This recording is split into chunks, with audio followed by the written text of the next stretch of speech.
कहानी की शुरुआत में हम एक डिटेक्टिव को देखते हैं जो कि काफ़ी हताश होता है क्योंकि उसकी गाड़ी का टायर खराब हो चुका है और वो आज ही टोक्यो से आया है। ऊपर से उसे अपने क्लाइंट से मिलने भी जाना है।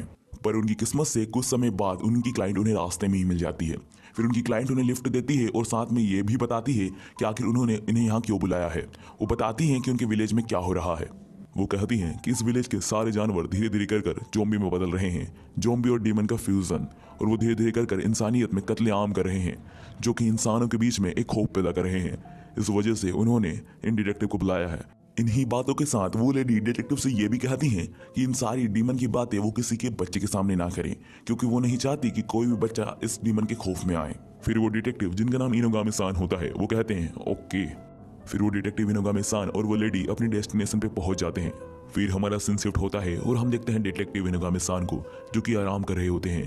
फिर उनकी नज़र एक बच्चे पर जाती है जिसका नाम दोरुतोबु होता है और यही हमारे सीरीज का मेन कैरेक्टर है। फिर इनोगामी-सान दोरुतोबु को देखकर हेलो करते हैं पर दोरुतोबु उन्हें वेलकम कर फिर से अपनी खेती में लग जाता है और वहीं हमें पता चलता है कि दोरुतोबु के अंदर कोई भी इमोशन नहीं है। वो एक बिल्कुल इमोशनलेस कैरेक्टर है और दोरुतोबु इतना इमोशनलेस कैरेक्टर क्यों है ये आपको एपिसोड के एंड तक पता चल जाएगा। दोरुतोबु के ज्यादा जवाब ना देने के कारण इनोगामी-सान दोरुतोबु के बारे में उस लेडी से पूछते हैं कि आखिर ये बच्चा स्कूल क्यों नहीं जाता और आखिर वो काम क्यों कर रहा है खेत में। फिर वो लेडी दोरुतोबु के बारे में इनोगामी-सान को बताने लगती है। इन्हीं बातों के साथ हमारा सीन शिफ्ट होता है जहां पर हम इनोगामी-सान को नहाते हुए देखते हैं और फिर इनोगामी-सान के सामने एक बच्चा आता है और वो कहता है कि मैं यहाँ पर आपकी केयर करूंगा। उसके बाद इनोगामी-सान उस बच्चे से दोरुतोबु के बारे में पूछते हैं। फिर वो बच्चा दोरुतोबु की बुराई करते हुए कहता है कि वो गंदी नाली का कीड़ा। फिर इनोगामी-सान पूछते हैं आखिर उसका नाम दोरुतोबु क्यों है। फिर वो बच्चा कहता है दोरुतोबु उसका निक नेम है। फिर वो लड़का इस नाम का मतलब बताने लगता है कि आखिर दोरुतोबु का क्या मतलब है। फिर वो कहता है कि दोरुतोबु के अंदर से बहुत बदबू आती है और हम उससे दूर रहते हैं, इसलिए हमने उसे बुली करने के लिए उसका नाम दोरुतोबु रखा है। और फिर जब इनोगामी-सान सोने जा रहे होते हैं तब वो उस लेडी से कहते हैं कि क्या वो उनकी केयर के लिए दोरुतोबु को रख सकती हैं। फिर दूसरे दिन वो लेडी दोरुतोबु को नए कपड़े देकर कहती है कि अच्छे से नहाना और अपनी बदबू को भगाकर ये कपड़े को पहन लेना। फिर उसके बाद दोरुतोबु इतने ठंड में ही नहाने लगता है। फिर वो नए कपड़े पहनकर ब्रेकफास्ट लेकर इनोगामी-सान के पास जाता है। फिर दोरुतोबु इनोगामी-सान को खाना देकर जाने ही वाला होता है कि इनोगामी-सान दोरुतोबु का हाथ पकड़कर कहते हैं कि मैं यहाँ पर कुछ काम से आया हूँ। फिर दोरुतोबु कहता है हाँ मुझे पता है कि आप यहाँ पर किस काम से आए हो। यह बात सुनकर इनोगामी-सान शॉक हो जाते हैं बिकॉज उन्हें उस लेडी ने कहा था कि इस बात के बारे में किसी भी बच्चे को नहीं पता है। उसके बाद दोरुतोबु इनोगामी-सान को बताता है कि कैसे उसे इन सब बारे में पता है। वो कहता है कि जितनी भी लाशें इकट्ठा होती हैं इस डीमन अटैक के बाद, भले वो इंसान की हो या फिर जानवर की, वो सारी लाशों को वही उठाकर दफन करता है। उसके बाद इनोगामी-सान दोरुतोबु से पूछते हैं कि क्या वो उनकी इस केस में मदद करेगा, तो दोरुतोबु हाँ करता है और साथ ही में एक बहुत बड़े राज से खुलासा करता है कि ये सारी घटना न्यू मून के बाद होती है। तो इनोगामी-सान उसका शुक्रिया अदा करते हैं इस बात को बताने के लिए। इस घटना के बाद दोरुतोबु और इनोगामी-सान एक दूसरे के साथ बहुत सारा समय बिताने लगे जिसे देखकर गांव वाले भी काफी हैरान थे क्योंकि कोई भी पर्सन दोरुतोबु के इतने नजदीक कभी नहीं जाता था।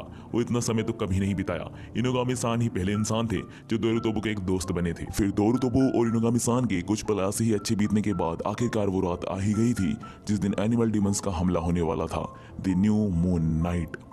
फिर हम द न्यू मून नाइट का सीन देखते हैं जहां पर दोरुतोबु इनोगामी-सान का इंतजार कर रहा होता है ताकि वो कल्प्रिट को पकड़ सके। पर दोरुतोबु जहां बैठा हुआ होता है वहीं कुछ समय बाद यातारू आता है और वो कहता है हे दोरुतोबु, क्या तुम गंदी नाली के कीड़े, क्या तुम टोक्यो जाना चाहते हो, इसलिए ही तुम उस डिटेक्टिव के करीब हो, है ना। उसके बाद वो कहता है कि मेरा सपना था उनके साथ टोक्यो जाने का, मैं पहले उनका केयरटेकर था पर तुम आ गए गंदी नाली के कीड़े। फिर यातारू दोरुतोबु का गला पकड़कर कहता है कि तुम्हारे माँ बाप ने तुम्हें अनाथ हमारे पास छोड़ के गए थे, फिर हमने तुम्हारी इतनी रेख देख करी, अनाथ कहीं के। फिर दोरुतोबु को फ्लैशबैक में याद आता है जहां पर इनोगामी-सान दोरुतोबु का लॉकेट देखकर कहते हैं कि ये लॉकेट तुम्हें तुम्हारे मम्मी पापा ने दिया होगा जरूर से। फिर दोरुतोबु हाँ करता है कि यह उसके पास बचपन से है। तो इनोगामी-सान कहते हैं कि तुम्हारे माँ बाप तुमसे बहुत प्यार करते थे इसलिए तुम्हें ये लॉकेट उन्होंने दिया है, तो ये मत सोचना कि तुम कभी अनाथ हो। फिर वो फ्लैशबैक से बाहर निकलता है और वो यातारू से कहता है कि मैं अनाथ नहीं हूँ, समझे तुम। फिर दोरुतोबु और यातारू की झड़प में यातारू दोरुतोबु का लॉकेट छीन लेता है और जैसे ही यातारू दोरुतोबु का लॉकेट छीनता है दोरुतोबु यातारू को एक जोरदार किक मारकर दूर फेंक देता है। और जैसे ही यातारू दोरुतोबु को देखता है तो वो देखता है कि दोरुतोबु एक डीमन में बदल रहा है, मतलब ये लॉकेट ही उसे डीमन में बदलने से रोकता था।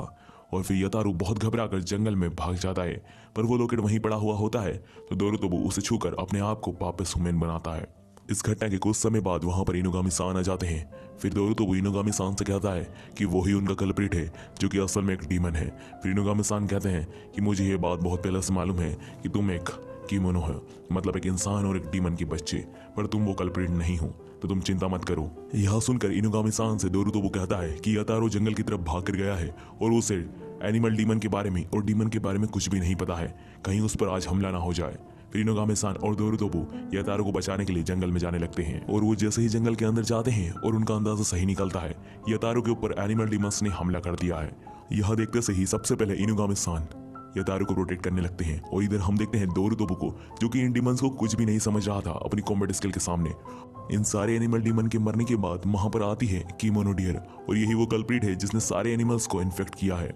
फिर दोरुतोबू बिना कोई गलती करे सीधा उस डियर पर हमला करता है, पर वो डियर सारे हमले को संभाल रही थी और अगर कोई हमला उसे लग भी रहा था तो वो उसे हील कर रही थी। उसके बाद इनुगामी सान कहते हैं कि तुम्हें उसका सिर जड़ से उखाड़ना पड़ेगा दोरुतोबू, तभी तुम उसे हरा पाओगे। फिर दोरुतोबू सीधा कोई गलती करे उसका सर जड़ से उखाड़ देता है और वो डीमन वहीं मर जाती है। इस घटना के बाद दोरुतोबू इनुगामी सान से कहते हैं कि सारे लोग मुझे ही सब कल्प्रिट समझते हैं, सब लोग यही सोचते हैं कि मैंने ही इन्हें सबको इन्फेक्टेड किया है।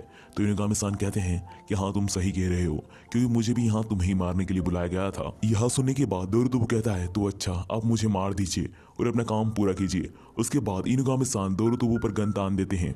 फिर इनुगामी सान दोरुतोबू से उसका नाम पूछते हैं तो दोरुतोबू उनको अपना रियल नाम कबाने बताता है। उसके बाद दोरुतोबू रोते हुए कहता है कि मुझे अपने माँ बाप से मिलना था। फिर इनुगामी सान कहते हैं तुम जल्द ही मिलोगे।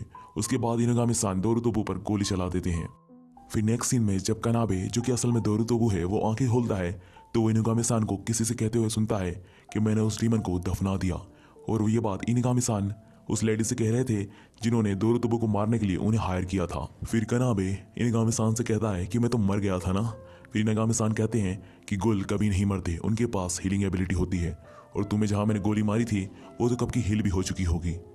फिर दोरुतोबू कहता है कि अब हम कहाँ हैं, तो इनुगामी सान कहते हैं कि हम अभी टोक्यो में हैं।